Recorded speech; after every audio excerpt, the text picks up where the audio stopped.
Hello, this is the Provoked Prawn here with an in-depth build guide on the Corsair Frame 4000D.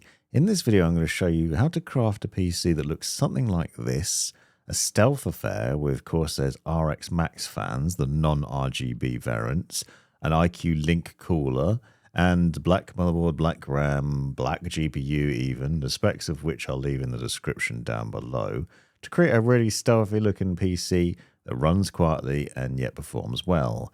I'm also going to break the case down and show you a few different things of interest about it, and I'll have a separate review on it in the near future, so subscribe to see more on that.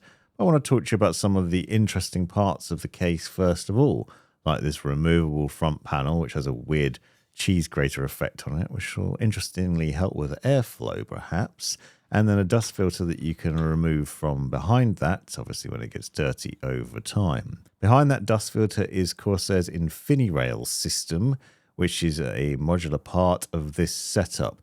Now, these are adjustable, and I've shown in a previous video that you can maneuver these so that you can put 200mm fans on the front of the case. You can fit two 200mm fans on there, or 140mm fans, or 120mm fans, which is what I'm doing in this build, because I want to fill the case up and make it look nice. One thing of note is removing the glass panel. Don't forget to remove that sticker first from the front, and then you have to slide it backwards and lift it up carefully. I'd also recommend removing another panel later on, because I did actually manage to bend a little bit of it, so I want to highlight that. Now, this case is interesting because it supports rear connect motherboards as well as standard motherboards in various different sizes, but I'm using an ATX motherboard in this instance and a standard format one. But if you wanted to use a rear connect motherboard, you can, and that would look for a really stealthy build, even more so than the one I'm doing. And I'm going to do that with the white version of this case, so stick around to see that in the near future. But you'll see a lot of markings there, including this rear back plate where you can mount SSDs and hard disk drives to it. For this build, I'm not going to be covering that. We're going to be sticking with NVMe SSDs for this one. But if you want to see how to install drives like that, I'll show you in the white build of that soon, so subscribe for that. Now, interestingly, the motherboard is removable. There's a few different screws at the back, and you can take this motherboard panel out, which is an interesting design choice. It does require a few different screws to be removed in order to pop it out, but once you do, you can then obviously set it down, access it more easily, secure things to it, obviously the motherboard, and then install it back into the case. Whether this is necessary is going to depend on your build. I think it might be pointless from what I've seen, but if you want to do it for easier access for some reason, you can do it. So with this stealth motherboard, which is a rear connect motherboard, you have to take some panels off to then be able to screw the screws in through the holes into the standoffs. But what you will notice is that an ATX board like this fits directly onto the standoffs that are pre-installed on it. So you just need to go about using these screws, install that, and then it's set up, and then you just put it back in the case afterwards. I do like building on a motherboard beforehand, before installing it in the case, setting it all up nicely when it's ready to go. So having this convenience is quite nice. And you can see with the rear connect what that looks like at the back, how all the connectors are then at that rear part, so you can easily plug things in and hide them away. So again, I'll show you more of this in the white build in the near future, but I wanted to stick with a stealth build for this one. So just temporarily showing you what this looks like, essentially. Then you'd need to re-secure it at the rear by screwing in the screws at the back. So it's a little bit fiddly to do, because obviously you need to hold on to it while doing this, otherwise it will fall out. But you can see what this looks like then in that setup. The other thing here is that Corsair also supplies additional things. So there's actually something to block out the gaps down the right-hand side edge here. So you'll see this little strip is included with the case. So where there's those little holes around the edge of the rear connect motherboard, you can place that there, just cover that up, which is pretty nice. So it'll be less unsightly by the time you finish with it. And then obviously all the rear connections are at the back for the power connectors, front panel switches, SATA connections, and more. So before we get into any more of that, I'm going to show you the setup and wiring of the power supply we're going to be using in this case, which is the RMShift 850X. And I'm going to show you the setup for that in here. I'm going to show you the setup and wiring of this power supply unit and how to plug every part in that you need to during your build. If you already know all these things, I'll leave timestamps down below so you can jump further ahead in the video to other points that you might find useful. But I want to talk about each thing and lay them out really clearly for you so you get a clue of what to do. We're starting with the motherboard powering with the 24-pin power cable and the two 8-pin CPU power connectors. The 24-pin power cable plugs in on the parts marked motherboard on the left-hand side of the power supply unit. The connectors that plug into it are Type 5 connectors, which make them smaller, which means it's easier to see which end plugs in where. So in the left-hand side of this image, for example, you'll see the part that plugs into the motherboard. On the right-hand side, these two bits marked Type 5 plug into the power supply. This, you need to make sure you push in correctly into the power supply unit. There's a little clip on all of these cables, a connector that hooks into the port. So when it's pushed in, you should feel it click into place and then won't just come out. So you can't easily pull these cables out. And that's important that both the power supply end and the motherboard end are secured fully. Here you can see me plugging it into the motherboard. Obviously, it's on a cutting mat at the moment, so it's easy to see and it's visible, but really you wouldn't do this until it's fully installed in the case, which I'll show you later on.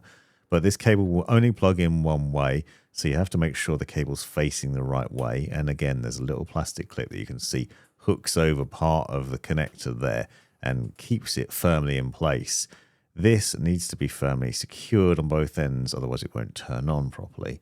Then you have two 8-pin CPU power connectors marked CPU on one end, and that's the part that plugs into the motherboard, and Type 5 on the other end, that's the part that plugs into the power supply unit. On most modern motherboards, you'll find you need two CPU power connectors, and they plug in on these ports next to the motherboard connections and the ones marked PCIe/CPU. Plug the two parts of that cable in, and then the other parts will plug into the top left of the motherboard. Now, sometimes you might only need one of these cables. Sometimes you might need one and one split in half. It's worth noting these cables will split in half if you have a different sort of motherboard. But most of the time, it's two 8-pin connectors, and you'll see them here at the top left. Have the same sort of logic as the 24-pin power connector, though. You can see the ports that we're plugging into have a little bit of a notch on them, and the clips basically hook over that to make sure they're fully secured. And then that's the wiring of the motherboard, of a standard motherboard, and how it will be set up. If you have a different motherboard design, like this NZXT one, which has one 8-pin and one 4-pin connector, then what you'll do is with one of the CPU power connectors, you're just basically breaking it in half. They're designed to come apart, as you can see here. There's just some little plastic clips on the inside to hold them together. So with one of those, you'd break it apart. The other one you'd obviously keep together, but you can see either of these will break apart. So you can use either of them to go into the 4-pin part of the motherboard, and then the other connector will just go into the 8-pin as standard. So pretty flexible in that way, and nice and easy to connect up once you've got everything installed in the case. Next up is the PCIe power connectors. You'll see with this 850 watt power supply unit, you get 3 of these. So obviously these are used for GPUs, and you'll find that this has Type 5 on one end, plugs into the power supply unit. The other end's marked PCIe, and it has a 6-pin and then a 2-pin connector together. And you'll find, as I said, that there's several of these in the box. If you buy a larger wattage power supply unit, you'll find more of these cables included. But with the 850 watt variant, you get 3 of them. 2 standard ones, and then this one, which is a pigtail cable, which basically has 2 connectors on the end instead of 1. This actually becomes useful later on, and I'll show you why, for the connections for our fan system, because you actually need PCIe power for that as well. So we'll talk a bit about that later on. But for now, we're using a RTX 3090 for demonstration purposes, which has 2 8-pin PCIe power ports required to be connected. So you'll plug in the Type 5 end to the ports marked PCI and CPU down the bottom right here on the power supply unit. And again, make sure these are fully seated. It's important with all these cables that they're clicked in fully and aren't loose, because otherwise things might not get power and it can cause other problems as well. But most importantly, it just needs to be fully seated in there, pushed in, clicked into place, and firmly held down there. Then at the other end, obviously, we've got this cable which is split into 2 parts, a 6-pin and a 2-pin connector. You have options on how to do this. You can push the things together and then seat them into the port, or you plug in the 2-pin part of it, push that all the way in, and then follow it up with the 6-pin part of it behind that, and the two will then push each other together into the port. Again, you'll see there's a little clip on there, so it needs to hook into place. But you do need to make sure both parts of this are secure, and you're using the two separate cables for it so that it's getting enough power. If it doesn't have enough power, then it won't run properly. Now, if you're using an NVIDIA RTX 40 series or 50 series of GPU, then you're going to need this instead, which is a 12-volt high power connector or 12-volt 2x6 cable that basically plugs into the power supply unit and then into the new ports on the GPU. It's a slightly different design, as you'll see. But on the power supply end, it's the same logic, plugs into the PCIe and CPU ports on the right there. You'll plug it in there and make sure it's firmly seated in. This is really important with these cables because the connector on the port itself on the graphics card draws a lot of power. And if it's not seated properly in the power supply unit or in the graphics card, it can lead to issues, especially if you've got a high-end GPU. So it's worth noting that. But with this connector, this basically replaces the adapter that would have come with your graphics card so that you can have a neater connection without having to use that horrible adapter, which requires 8-pin PCIe power cables, usually multiples of it, 2 or 3 connectors plugging into that and at the front of your case. And then you've got a single cable that runs from the power supply to the graphics card, so that ends up looking neat. And then you'd obviously, once you get to the end of the build, you need to try and run that cable through from somewhere. So you can see in this instance, I've run it from the bottom. Make sure it's loose while doing so. Another use for the PCIe power connectors comes with Corsair's IQ Link fan setup. When we're using the RX Max fans in this build, so I thought it was important to talk about this because these need power for the IQ Link controller, and it's the same PCIe power connector that we just used for the graphics card. This is why I mentioned that pigtail cable, because this is useful potentially if you've got a really powerful graphics card in your system. So if you have a newer GPU, then you might find this handy. So you can see that you need a 6-pin part of the power connector from the PCIe power cable to run to the controller. And this is important because that controller then supplies power to all the fans and to your cooler if you're using that in your case. So if you have a power supply that has enough cables, you're fine. But if you have a graphics card like this, the Radeon 9070 XT, you can see this thing requires 3 8-pin power connectors in order to run. That's a lot of power connectors, and you know we only have 3 of those available with this power supply unit. If 3 of them are being used on the graphics card, what do? Well, this is where the pigtail cable comes in, because you have that spare, so you can use the pigtail part of it to run to the IQ Link controller. This isn't ideal because it might be a bit messy. So if you're going to run a similar setup and you know you've got a large power hungry graphics card that requires 3 8-pin power connectors, you might want to think about 1000-watt power supply instead.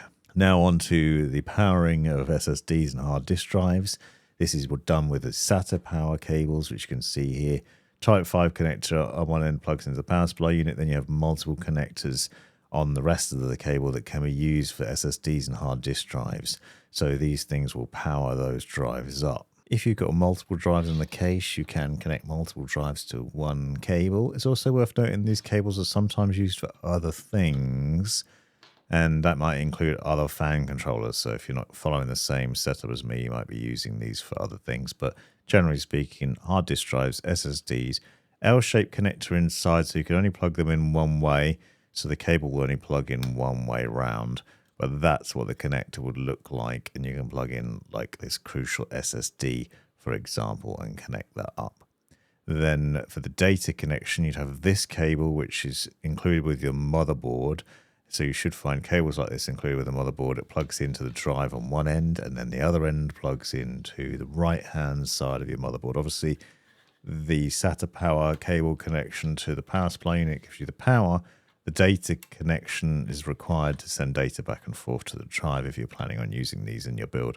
Obviously, I'm not going to show the setup of these in the case in this video, but that's how you would do it. Now, as mentioned, these SATA power connections are also used for other things. This is Corsair's USB hub, which is an internal hub of plugging in USB devices. It can take 4 USB devices and put them into one connector, but it does require powering. This isn't included with the case. It's a separate purchase. but it's something that I recommend in a lot of builds because it makes life a lot easier. And as you can see, it also uses SATA power and can be plugged into the same cable you use for an SSD. It shouldn't be an issue if you do this, so you don't necessarily need multiple cables if you're only using 2 devices like this, and then that'll have the power that it needs. Alternatively, Corsair's Commander Core is another option, and a bit of an older variant of Corsair's fan controllers, but you still find with some of its coolers and other fans. I've got a separate wiring guide using this that I'll link to in the description. But also this requires power with the same sort of logic, but rather than using PCIe power, it uses a SATA power connection. So that's where you'd use that. So you can see several different devices can be plugged in with these SATA connections and then equally connected to the motherboard as well. Now you have an idea of what to plug in and where it goes. I'd recommend making sure you know which you're going to be using and then plugging in the relevant cables to the power supply unit before you go about inserting it into the case. Just makes life a little easier. With the installation of the power supply unit, you want to make sure that the fan faces outwards, in this instance facing down towards the bottom of the case through the venting at the bottom there, so that it can breathe because that's going to pull air into it. It's then secured at the rear of the case with the hexagonal screws that are included with the power supply being screwed into the 4 corners around the edges of it, which you'll see more clearly in a second, but you'll secure that in there. And as you can see with the shift power supply, the cables are then sticking out on the sides so they're easy to access and manage. So you can see the securing of the screws into the positions there, and it's then able to allow you to manage these cables through the rear. There are a number of Velcro ties that you can use, but I'd also recommend making use of plastic cable ties to put the cables together and neaten things up. You can see me doing it here with the 2 8-pin CPU power cables. These are flat cables with the shift power supply, which makes them nice and neat, but just tying them together keeps everything even that little bit more tidy, and then you can run them through the Velcro loops, as I'm also doing here with a 24-pin power cable and setting that up. Next up, I'm going to set up the motherboard, and I'm using this Tough Gaming Z890 Plus Wi-Fi motherboard for this build, which is an Intel Core Ultra motherboard. I'm going to show you the setup of that, but as you can see, it's a very stealthy looking board, which has, by the way, a massive heat shield for an NVMe SSD if you're going to use that, which I did a separate video on showing you how good that performs with a Gen 5 drive. As you can see, it's a really nice looking board, and it's going to fit nicely with the stealth build we're doing. I'm also using a couple of NVMe drives and some black RAM from Corsair as well, so really going for stealth here. So for NVMe SSDs, you just remove that top heat shield and slot your drive in. If you're using a drive with a pre-installed heat shield, obviously you wouldn't put that shielding back on, but you do need to make sure you remove any stickers from the top of the thermal pad first of all. Then we're putting the CPU into the socket. You can gently seat it in here. Notice that there's some plastic clips in the port there. They will line up with the little holes around the edge of the CPU at the top and the bottom, and you'll be carefully seating the CPU into the socket, making sure not to damage any of the pins when doing so. So you need to take real care here with this to gently seat this down into the socket. This is one of the Core Ultra processors, and it's really easy to install if you're careful. But you're basically just lining the little plastic clips up, as I said, gently seating it down. Then you put the latch back over the top, put the lever back down, and you should find a little plastic clip coming off the top there. And then with the RAM, using Corsair's Vengeance DDR5 RAM, 32 gigabytes of this. And this is obviously very stealthy with no RGB because it's kind of a tinted case on this anyway. And we're aiming for a blacked out build for the most part, with the exception of the RGB on the pump cap. But you'll see Vengeance looks really nice. Actually goes with the theme of this motherboard a bit as well, with the black and grey to it. But you'd install this in ports 2 and 4, A2 and B2. You need to make sure it's in those 2 slots separated out. Not the first slot, but the second slot and the 4th slot. And that's how this would work on a lot of motherboards, not just this one. A lot of modern motherboards require you to plug those RAM sticks into those ports. I see people regularly putting it into the first 2 slots thinking that's right, and it isn't, and it won't run at maximum speed if you do that. So make sure 2nd and 4th slot. Then you seat the motherboard down over the standoffs in the case, and we're going to then secure it with screws. So we've got 3 screws across the bottom, and then you have 2 across the middle and 3 across the top. There's one standoff that's jutting out from the back of the motherboard and seats through the hole, so it doesn't require a screw in there. And then we're going to put the power cables in. So the 24-pin power cable I showed you earlier on comes through the little cable cut out on the side there and plugs in on the right-hand side. See, it's a little bit fiddly to do, but make sure you push that into place and seat it in there. Next up is the USB-C and USB-A connections, which are just below that 24-pin power port. They only plug in one way, so you should feel the USB-C one click into place when it's pushed in. And the USB-A one has a little plastic notch on it, so you'll see which way around that goes. Just look out for that. You can't put these in the wrong way around. It's impossible to do. So if it's not going in properly, don't force it because you will break it. Then the 2 8-pin CPU power connectors come from the back and the top left, plugging in up here. And again, make sure they're pushed in properly. You also want to make sure the cables are running to the back as much as possible and hidden away so they don't interfere with the all-in-one cooler you're going to be installing later on. Next is the case connectors. So the front panel power button, for example, plugs in the right-hand side down at the bottom there. You'll find that it's usually marked F panel, and you can only plug it in one way because there's a pin missing, as you can see on the connector there. So it's pretty easy to plug in. Shouldn't be much of a problem. Then on the left-hand side, you'll find the HD audio connector, which is 3.5mm. It's also known as F audio on some motherboards. You can plug that in there. Next up, we're going to look at the wiring of the RX120 Max fans. I'm going to show you the setup and wiring of these IQ Link fans.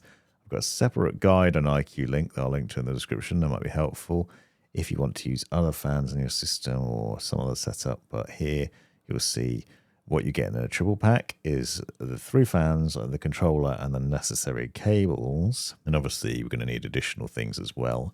But we have extra screws included in here, radiator screws and standard fan screws, which are actually really easy to screw in. We've got 2 different sorts of radiator screws, and this is going to be useful because I'm going to show you how to use these fans on a radiator, replacing the standard fans, so you can have matching stealth fans throughout your build if you want to. So stick with me for that in a second. But first, the IQ Link fans are really easy to install.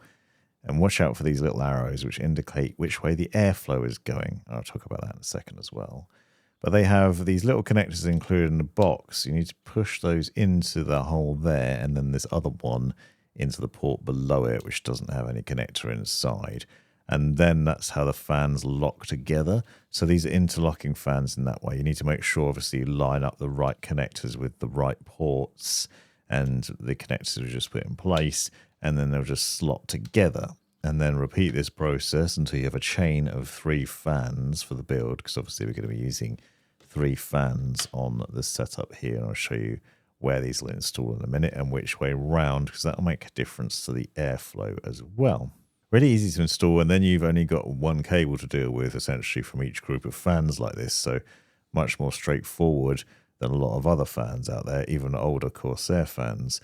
So you have these cables included in the box, and what you have is this one long cable that runs from the end of one of the fans. So either end, it doesn't really matter which end you use, plugs into that, and then runs down to the controller. Now, you will need to bear in mind the wiring of the fans and the logic of that when you're doing the build, and I'll show you what I mean in a second, because you want to chain fans to each other, because each of the ports on this controller can take up to 12 devices each, so you can 24 maximum. Then you have these 2 other cables, the PCIe power cable, which I showed you earlier, which is a little connector, plugs in on one side. So that gives the power to the controller, which then powers the fans. So this is essential that you plug this in. It is a little adapter that plugs in there, and then you need to plug in the 8-pin power connector to it. And then the USB connections, micro USB plugs in there, and then the other part plugs into the motherboard. Now, this is important because that allows you to control the fans via Corsair's software, via IQ, so you can control the fan speed and set those up nicely as well. you'll see the connections for this is fairly straightforward. It's not too complicated. You just need to make sure you've got that spare PCIe power connector. That might prove difficult in some instances. So as a reminder, if you've got that set up with the power, the next part is you need to plug in the USB connection to the middle bottom of the motherboard. You usually find 2 USB ports down the bottom of the motherboard. Most modern motherboards will have 2 or 3, sometimes just 1, but often there's 2 there. And if you do find you're lacking them, as a reminder, you can get that Corsair USB hub that I showed you earlier on in the video, and you can use that to plug in up to 4 devices into one of these single ports there, so that makes for a good solution if you have that problem. So that's the standard wiring of 3 fans, but you can connect more fans to this controller by daisy chaining them together, including 140mm fans if you want to mix those into the system, or if you're sticking to all the same size fans, you can do that as well. But you can basically chain up to 12 devices per side into there, or alternatively, if it's easier, you can plug the cable from another group of fans into the other side. Now, it's worth bearing in mind this logic of how this works and where you're going to run the cables before you even start building or putting the fans in, because you need to think about where these connectors are going to go in the build, and that's really important. The next part I wanted to show you is installing the fans onto the radiator. So we're going to swap out the standard fans on this radiator, which is an IQ Link all-in-one cooler, which I've got a separate setup and wiring guide on. But basically, we're going to swap out the standard fans for these RX Max fans, because it obviously keeps with a stealthy build throughout. And these are good fans, good performance fans, give you good cooling and still remain quiet while doing so. You'll need the screws that were included with the triple pack, though, because these are longer fan screws, because the RX Max fans are thicker than your standard fans, even the ones that came off the radiator here. So you need to make sure you use the right screws for this, or they just won't screw in. So you can't reuse the screws that came with the radiator, is what I'm saying. Notice as well that I've got a fan blades facing towards you, towards the camera. When they go on the radiator and install into the case, they'll be facing down into it. I'll show you that in a second. Then for this build, we're also using the LGA 1700 backplate, which also fits on the 1851 socket motherboards.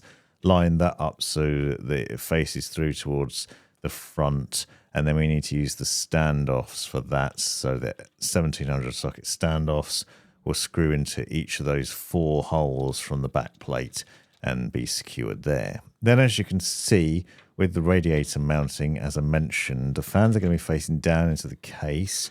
Now, I have shown in a previous video that this isn't necessarily the best way to do it. You might want to side mount your radiator, and I've actually covered this a bit in the initial video I did on this case as well.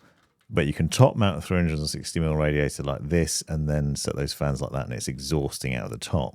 I'm using Arctic thermal paste in this, the MX6 paste, but that's because I've reused this cooler a fair bit.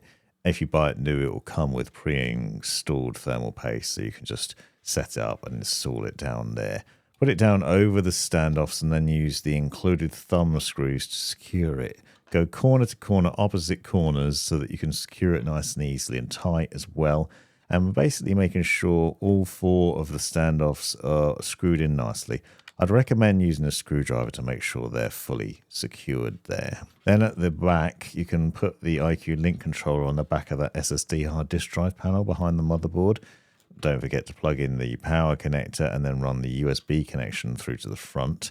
And then with the wiring, we've got the long connector, plugging it in on one side of the controller and then running the cable up towards the top to plug into the radiator. So the way this is working is it plugs into the radiator, then the radiator plugs into the fans, and on this cooler, that also controls the pump. So the pump is also controlled from there, powered from that system. But you do have a little cable included with the controller, which also plugs in to the AIO header or CPU fan connection on the motherboard. I'd recommend CPU fan because it will stop your BIOS complaining about any problems with not detecting the speed. But that way, all the IQ links set up there for the controller and for the radiator. And I'll show you more on the wiring in a second, because we're going to add in the extra fans now. So if you remove this bracket from the back, you can use the additional accessories bracket with a fan radiator bracket that's included in the case as an alternative to that cable hiding one.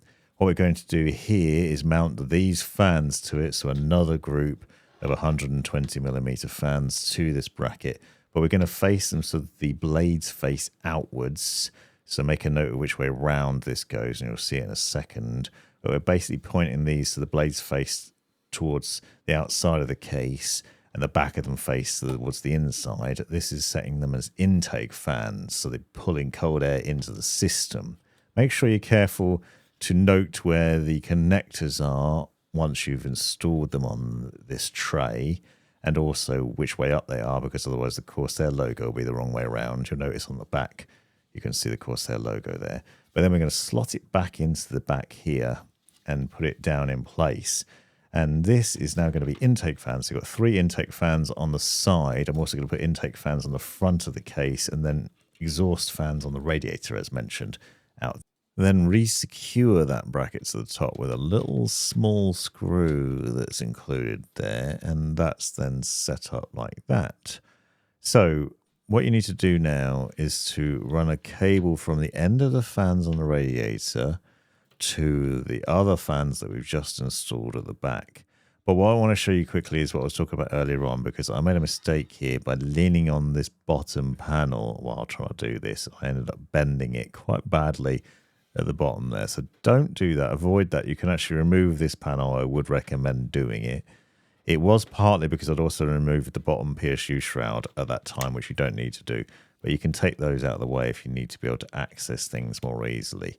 So plugging those fans in like that then means they're running from the radiator fans to the intake fans, and that's all then connected to that one port on the controller.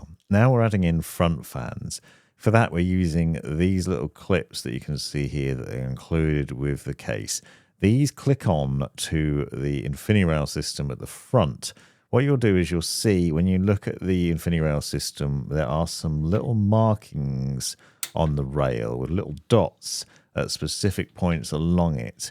You're lining these up to then clip them into place. Now, obviously, when they're in place, they can be slid around. So if you do find you put them in the wrong position, that's not a problem. But essentially, you're putting them in all these different positions along that railing system so that you can then secure the fans to them. So rather than mounting directly to the rail, the fans mount to the clips instead. So notice that I'm putting the fan blades facing outside the case again. So these front fans are going to be intake, and we'll have intake on the front, intake on the side, and then exhaust out of the top. That's the setup we're doing here, and what I think will be optimal for this current build. And then what I'm doing is running another small IQ Link cable from the rear intake fans to those front intake fans. So basically the logic of the wiring is pretty straightforward here, because you're basically chaining these fans. So the front 3 fans connect to the side 3 fans, which connect to the fans on the radiator, which connects to the pump, which then connects to the controller. All on one port, all controlled from that.